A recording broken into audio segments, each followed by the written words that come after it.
I like you must have a business card. Oh, well, yes, I do. Thank you. You do? At 13 you have your own business card. Okay, that's a nice start. I'll get in touch with you later. Sure. What do you do? Oh, well, mainly, I like to call myself a software and cognitive developer because I love developing with cognitive computing and artificial intelligence.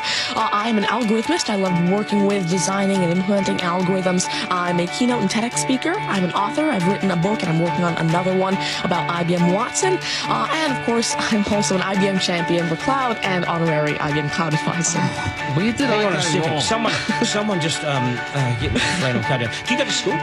Well, I'm currently homeschooled in grade 8, going to grade 9 now. Wow. Okay, so your bright artificial intelligence is taking over the world. Is that fair to say? Well, you see, that's actually one thing that I believe a lot of people have, the sort of misconception that artificial intelligence is this technology that was made to replace humans at really everything we do, whether it be, our jobs or whatever we do at home every day. But really what I believe is that artificial intelligence was developed and is continuing to be developed for the sole purpose of really augmenting our life and amplifying our skills or capabilities and what we can do every day. But what about when the computers actually learn that they're better than us?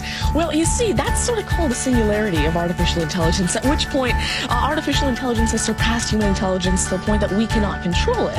But really what I believe at this point, artificial intelligence, I won't go into the details right now since we're limited on time, but the thing is right now, artificial intelligence itself as a technology is so foolable and so primitive that either A, we won't reach that singularity point, or B, if we do, it's a very long ways off. Do you understand that, Mark? No.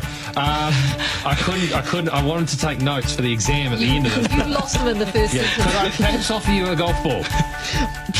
There you go.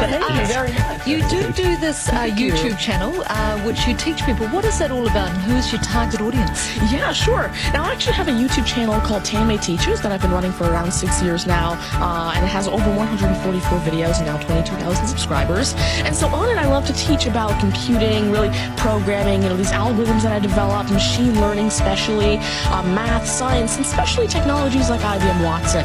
Because, of course, I like to share my knowledge because I realize that there's this lack of resources for people to learn about technologies like AI, which is why I absolutely love sharing my knowledge through, of course, these YouTube videos, the books that I'm authoring, the keynotes that I have, and really Watson comes in here in such a great way because Watson allows me... What's Watson? Mark thinks he's a golfer, but what is Watson? Now, IBM Watson is essentially a cognitive system that allows developers to incorporate cognitive and machine learning into their applications without having to code in the actual intelligence. And what this means is that, of course, right now, really one of the main reasons developers aren't incorporating more machine learning into their apps is because it's so hard to do. It's really difficult to incorporate intelligence because... Has the I'm going to just take this somewhere else, this interview. Has the Homeschooling Association of the World got hold of you as their front person?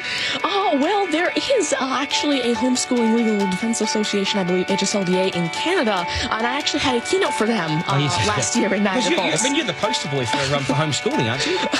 Well, I did have a keynote for them, and I talked a lot about the advantages of homeschooling and why it's great for kids who want to go into different and really targeted subjects. Okay, I want to get right down to business now. When did you realise you were bright and smart? You're smarter than most. Well, I originally started coding when I was 5 with simple languages like Fox Pro and Batch. But eventually, at 9 years old, I had my very first iOS app accepted into the Apple App Store called T-Tables. But did your mum and dad do something to you between 0 and 5? They plugged you into the wall? What did they do to you? At five, you were Are you smarter than your mum and dad, by the way? Oh, well, I have... my dad used to work as a computer programmer, but he used to work with, simple, regular programming languages like Fox Pro, Batch, a little bit of C, etc. But you see, now I'm really interested in artificial intelligence and how it can actually be implemented on all these different platforms. You'd be a nightmare to teach. You'd be an absolute nightmare to teach, wouldn't you? Because you'll be smarter than the lecturers. You would I ever want to get in an argument with you, ever. But I would like to see you on a quiz show because I think you would nail that. Well, you see, there is one thing that I've been working on, and it's essentially an app called Ask Tanmay, an NLQA system. And so essentially, it's a system that can take your natural language questions and answer them for you using Watson and artificial intelligence. And actually, the original reason why I made Ask Tanmay, there's an Indian version of the Who Wants to Be a Millionaire show called KBC, which I originally wanted Ask Tanmay to play. So that actually ties in quite a bit with what I wanted to do. It's nice to see you. Because you're homeschooling, you wouldn't go to school dances and things like that, would you? School socials and things? Do you go Oh, well, I actually used to be regularly schooled until grade 6. Right. Then I became homeschooled, and so, of course, I still do have my friends It's a from school. victory for public schools. Take that golf ball and bring it back to me when you've actually worked out a way in which it'll always go straight. Because I think you could do it. Technically, using a genetic algorithm or something. I knew there'd be an answer. Hey, it's brilliant to meet you. You're a complete inspiration. And I hope my son was watching, a 7-year-old son. Message to Buster Gard, you got work to do, mate.